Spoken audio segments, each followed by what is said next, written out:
आप देख रहे हैं खबर दोपहर, आपके साथ हूं मैं दीपा बाफिला। बुलेटिन की शुरुआत करते हैं बड़ी और अहम खबर के साथ। रामचरितमानस को लेकर विवाद बढ़ता ही जा रहा है। समाजवादी पार्टी से निष्कासन के बाद पहली मर्तबा बीपी गंगा पर ऋचा सिंह ने बड़ा बयान दिया है। ऋचा सिंह ने कहा कि सपा ने मुझसे मेरा पक्ष नहीं पूछा। साथ ही उन्होंने कहा कि गलत के खिलाफ उनकी लड़ाई यूं ही जारी रहेगी।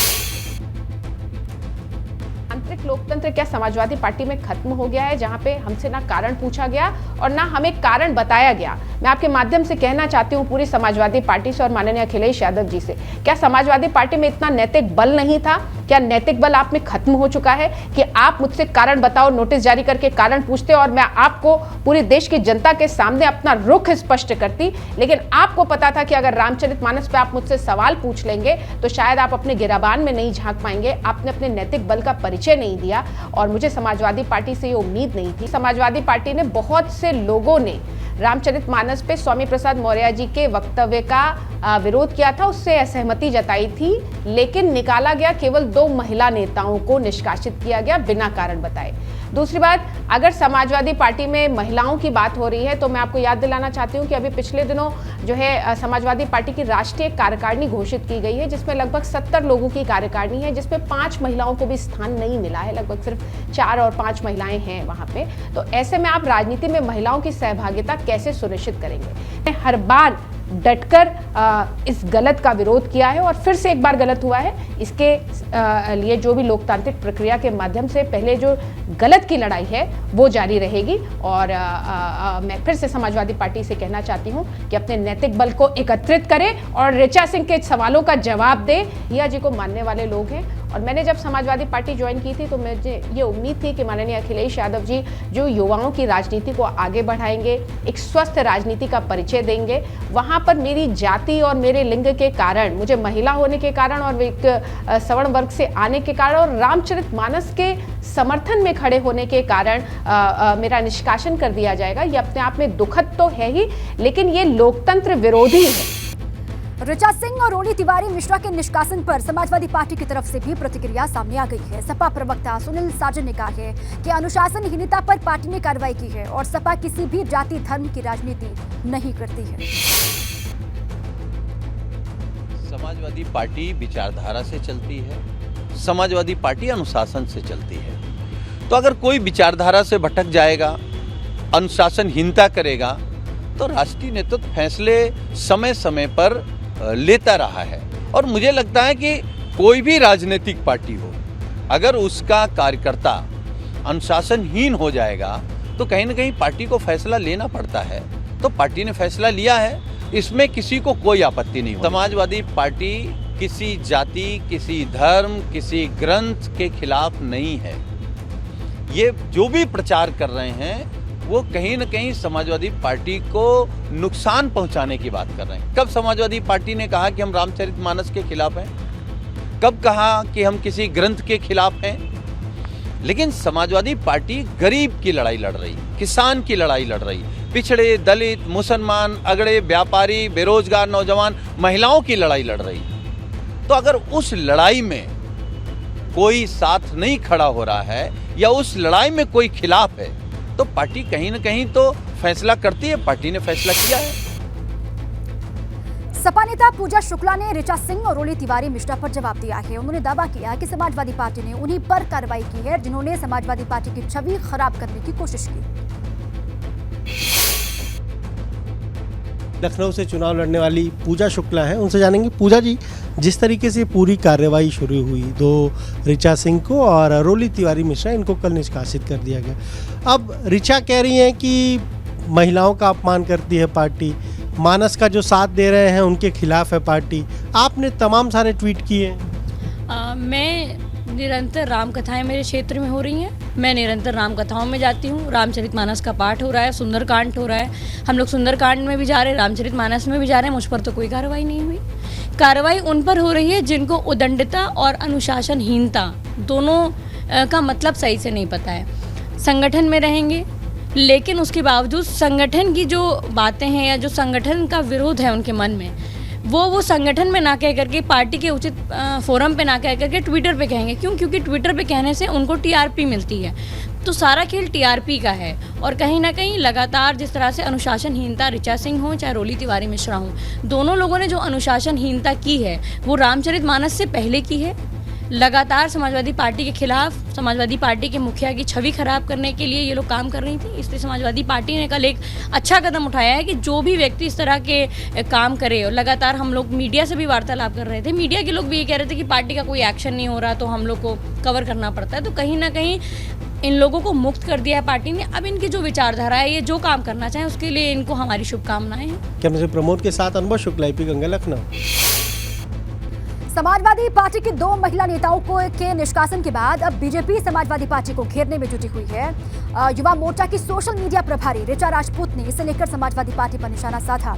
ऋचा राजपूत का कहना है कि समाजवादी पार्टी का हिंदू विरोधी होना कुछ नया नहीं है। जो हिंदू धर्म के लिए बुरा बोलेगा उसे उस पार्टी में सम्मान मिलेगा, ये तो उनकी पुरानी रणनीति है। बीजेपी की युवा मोर्चा की जो सोशल मीडिया टीम है उसकी जो प्रभारी हैं ऋचा राजपूत, उनसे जानेंगे। ऋचा जी, समाजवादी पार्टी ने 2 महिला नेताओं को निष्कासित कर दिया। उनकी पार्टी है, वो निकालें रखें, उनकी मर्जी है। आपने लेकिन एक के बाद एक कई सारे ट्वीट कर दिए। सोशल मीडिया में आज के टाइम पे सारे लोग रहते हैं। अगर रोली तिवारी मिश्रा और ऋचा सिंह ने कुछ लिखा है तो शायद रामचरितमानस के लिए ही लिखा है। उन्होंने कोई व्यक्तिगत तो मांग रखी नहीं, उन्होंने कोई व्यक्तिगत पद के लिए तो बात कही नहीं। तो अगर वो अपने धर्म के लिए बात करती हैं, जैसे कि जिस भारत में हम रहते हैं वहाँ धर्मो रक्षिता रक्षित कहते हैं, तो जो धर्म हमारी रक्षा करता है तो हमारा भी एक कर्तव्य बनता है कि हम अपने धर्म की रक्षा करें।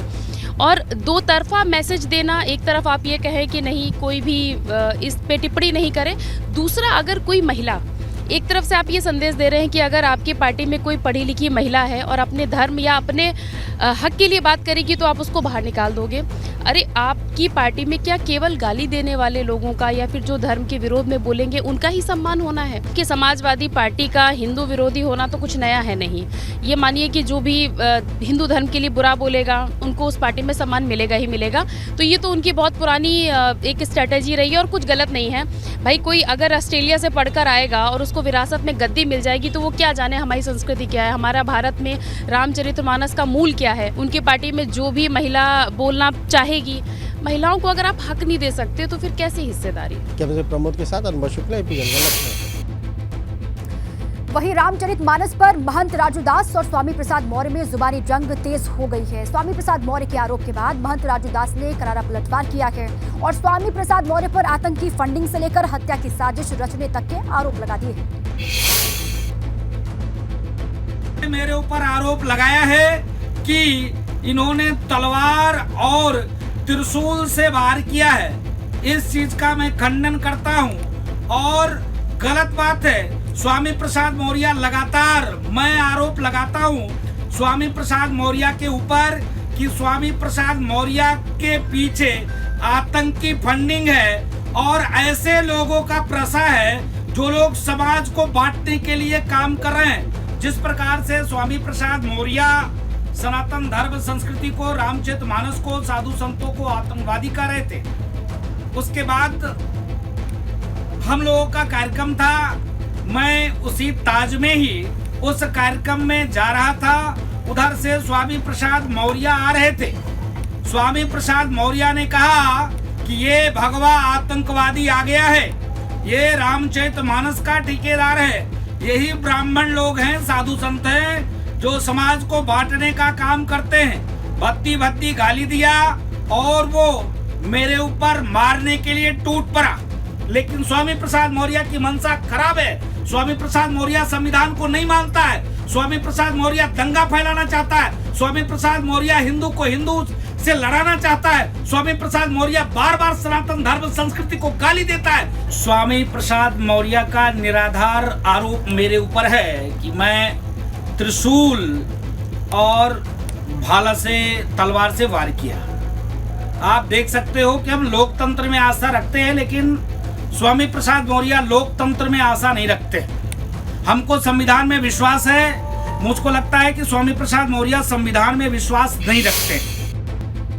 अब आइए आगे बढ़े। संभल से खबर है। संभल से समाजवादी पार्टी के सांसद शफीकुर रहमान बर्क ने विवादित बयान दिया है। सीएम योगी आदित्यनाथ के बयान पर उन्होंने कहा कि वो हिंदू राष्ट्र वाली जो बात कह रहे हैं वो बिल्कुल गलत बात कह रहे हैं। भारत में हिंदू राष्ट्र था, न है और न रहेगा। उन्होंने कहा कि हिंदू राष्ट्र की बात को मुसलमान कभी बर्दाश्त नहीं करेगा, साथ ही हिंदू भी इसे कबूल नहीं करेगा। आदित्यनाथ जी को वो मेरे साथ 4 मरतबा हाउस में भी रहे हैं, समझ गए ना, हमारे दोस्त भी हैं। लेकिन साथ साथ इसके जो ये बात कह रहे हैं वो ये बात गलत कह रहे हैं कि ये भारत न हिंदू राष्ट्र था, न है और न रहेगा, ये मेरा कहना है। और इसी हिंदू राष्ट्र वाले बयान पर मायावती का ट्वीट वार भी सामने आ गया है। मायावती ने ट्वीट करके लिखा कि विफलताओं से ध्यान बांटने का छल छलावा ये हो रहा है। ट्वीट में लिखा है, देश के अति मानवतावादी संविधान पर गर्व और उस पर निष्ठापूर्वक अमल करके जन कल्याण करने के बजाय भाजपा द्वारा यूपी निकाय चुनाव से पूर्व इसके हिंदू राष्ट्र होने संबंधी बयान बढ़ती गरीबी, बेरोजगारी, महंगाई आदि की भीषण समस्याओं और सरकारी विफलताओं से लोगों का ध्यान बांटने का छल छलावा है। एक और ट्वीट किया इसके बाद, संविधान की शपथ लेकर उच्च संवैधानिक पद पर बैठने वाले लोगों को ऐसी घोर स्वार्थ की राजनीति शोभा नहीं देती है। दूसरा ट्वीट भी आप देख लीजिए।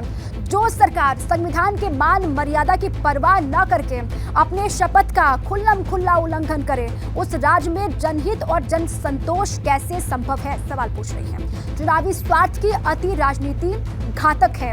एक और ट्वीट किया इसके बाद, धड़ाधड़ 3 ट्वीट किए हैं इसी को लेकर। इस बीच यूपी में बीएसपी को हर स्तर पर मजबूत करने और पार्टी के जनाधार को शहर शहर गांव गांव में बढ़ाने के साथ ही यहाँ स्थानीय निकाय चुनाव की तैयारी आदि के संबंध में पिछले कई दिनों से हो रही कुछ मंडलों की समीक्षा बैठकों में कमियों को दूर करने हेतु जरूरी दिशा निर्देश दिए गए हैं। इस बात का भी उन्होंने जिक्र किया।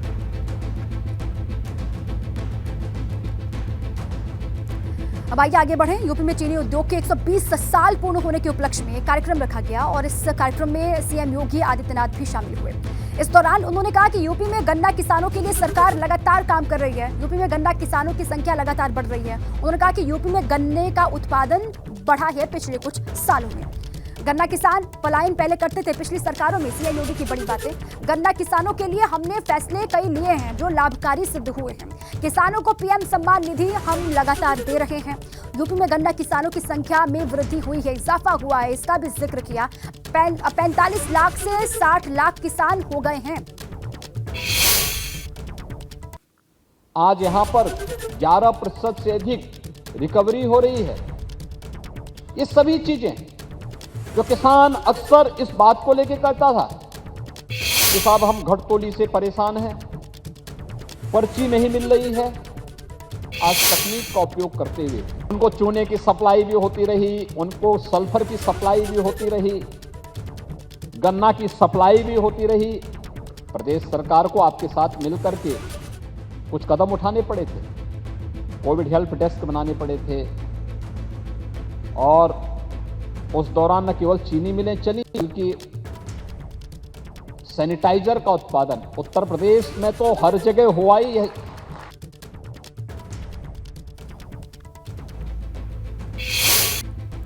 यूपी के डिप्टी सीएम ब्रजेश पाठक ने फिरोजाबाद का दौरा किया, जिसके बाद वो सिरसागंज में सामुदायिक स्वास्थ्य केंद्र पहुंचे और जमीन पर बैठ करके महिला से बातचीत करते हुए दिखाई दिए। उसके बाद उन्होंने सामुदायिक केंद्र का दौरा किया और इसके साथ ही उन्होंने सरकार की उपलब्धियों को वहां पर सामने रखा, गिनाया।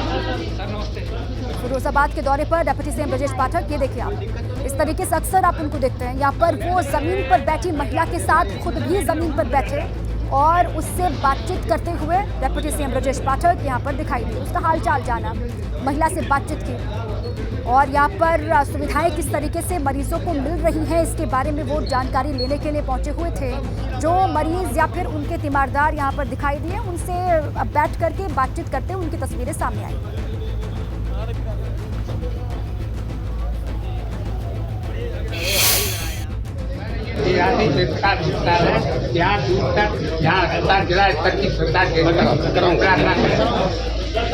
सर नमस्ते। कोई दिक्कत तो नहीं हुई आपको? अस्पताल में बैठ ही रहो ना।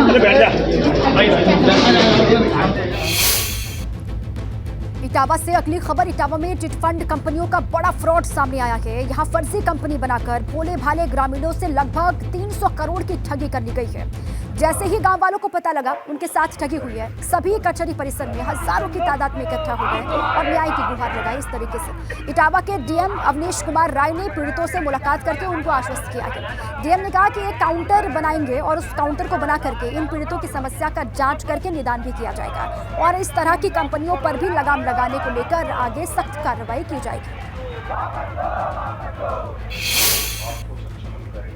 हम लोग को एक ज्ञापन प्राप्त हुआ है जिसमें जो ज्ञापन देने वाले लोग हैं इनका कहना है कि जनपद के लगभग 3 लाख लोगों को ठगी कंपनियों द्वारा प्रभावित किया गया है और इसमें 300 करोड़ की उन लोगों ने ठगी की बात हम लोगों को बताई है और 2 एक्ट्स का उन लोगों ने उल्लेख किया है, UBPID एक्ट और बर्ड्स एक्ट। और जहाँ तक मेरी जानकारी है इसमें ADM FR को उसमें उन्होंने नोडल अधिकारी के रूप में पूर्व से नामित किया गया है। तो ये प्रकरण अभी हम लोगों की जानकारी में आया है इस प्रकार से, जिसमें आगे परीक्षण करके यदि इसमें कोई भी फास्ट ट्रैकिंग पॉसिबल है तो नियमानुसार कराई जाएगी। और इसी बीच अमेठी से बड़ी खबर आपको बता दें, अमेठी में बाइक गैंग के 3 लोग गिरफ्तार किए गए हैं। बाइक चोर गैंग के 3 लोग गिरफ्तार हुए हैं। बदमाशों के पास से 7 मोटरसाइकिल बरामद की गई है। फर्जी दस्तावेज के जरिए ये बाइक को फिर बेच दिया करते थे। अब इन 3 लोगों से पूछताछ हो रही है। अमेठी में बाइक चोर गैंग बहुत सक्रिय है और इनके 3 सदस्यों को गिरफ्तार किया है। इस गैंग के बदमाशों के पास से 7 मोटरसाइकिल भी बरामद की गई है और ये कहा जा रहा है कि फर्जी दस्तावेज लगा करके ये बाइक को अन्य जगहों पर जाकर के बेचा करते थे। इन 3 लोगों से सघन पूछताछ होगी और उसके बाद इनके और साथी क्या इलाके में एक्टिव हैं या फिर और भी सक्रिय इनके मेंबर्स हैं, उन तक भी पहुंचने की पुलिस की कोशिश होगी।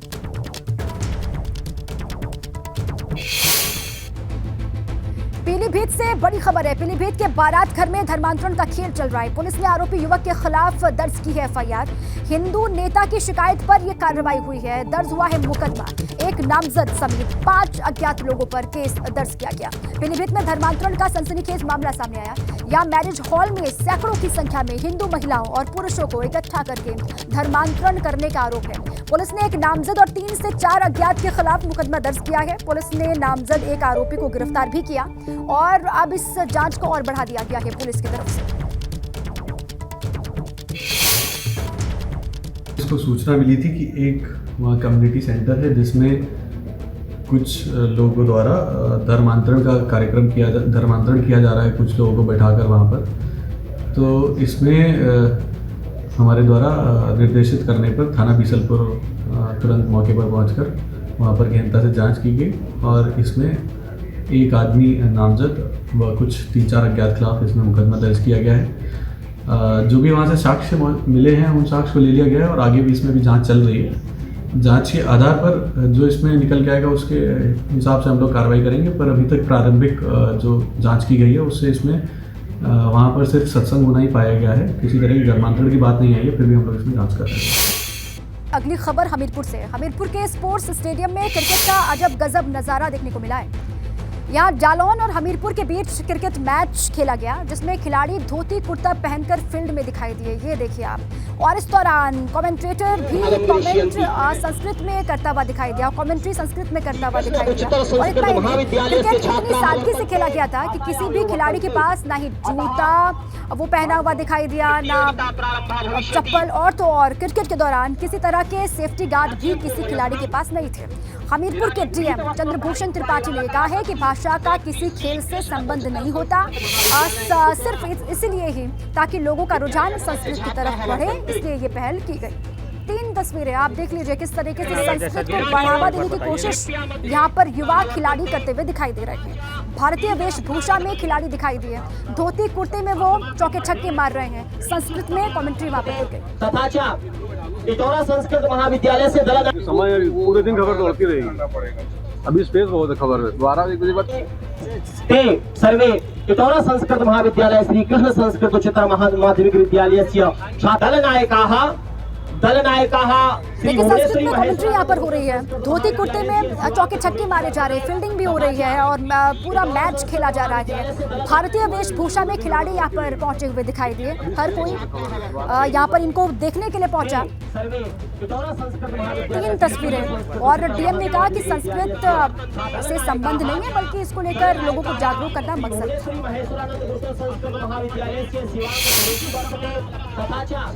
और संस्कृत प्रतियोगिता इसलिए कि जो क्रिकेट प्रतियोगिता हो रही है ये पूरी संस्कृतमय रहेगी।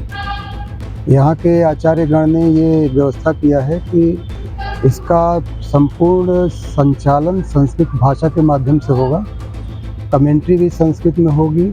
आप लोग देखें कि जो बटुकाएँ हैं वो बिल्कुल भारतीय बटुकों की वेशभूषा में हैं और उसी तरह से क्रिकेट के समस्त नियमों का पालन करते हुए क्रीड़ा प्रतियोगिता होगी।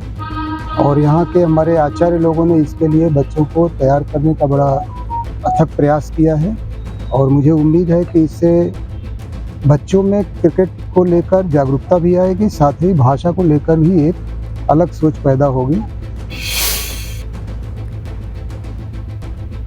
फिल्म पान सिंह तोमर, गंगूबाई कठियावाड़ी, राजनीति, अपहरण समेत प्रकाश झा की चर्चित वेब सीरीज आश्रम में अपने अभिनय का लोहा मनवा चुके चर्चित फिल्म एक्टर जहांगीर खान के देश भर में लाखों प्रशंसक हैं, लेकिन ये नामचीन कलाकार खुद यूपी के सीएम योगी आदित्यनाथ का जबरदस्त फैन है। जहांगीर खान सीएम योगी की बेबाकी और उनके बोल्ड फैसलों के कायल हैं। उनका मानना यह है कि योगी राज में अपराधों को लेकर यूपी पर लगने वाला बदनुमा दाग अब धुल चुका है और यहाँ की कानून व्यवस्था पहले से काफी बेहतर हो चुकी है। हाँ डेफिनेटली, पहले मतलब और अब मैं एक पॉलिटिकल और रिलीजियस जो है वो रिएक्शन नहीं देता हूँ, बट मैं तो अभी आया हूँ तो मुझे महसूस होता है कि ये बहुत पीसफुल जगह हो चुकी है और कोई प्रॉब्लम नहीं है। श्योरली बहुत अच्छी जगह हो गई है पूरी की पूरी यूपी।